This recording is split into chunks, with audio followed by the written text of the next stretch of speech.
It's time for another question with Curiosity Box. Mrs. Woods asks, what do you know about dinosaurs? Well, Yuvita tells us dinosaurs are related to birds. Well, this is true! Tyrannosaurus rex and Velociraptors were in a family of dinosaurs called theropods. They walked on 2 strong back legs, unlike most other dinosaurs that walked on 4 legs.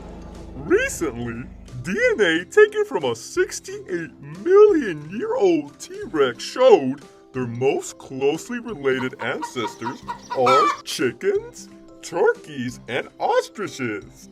Something to think about next time you eat some crispy fried chicken.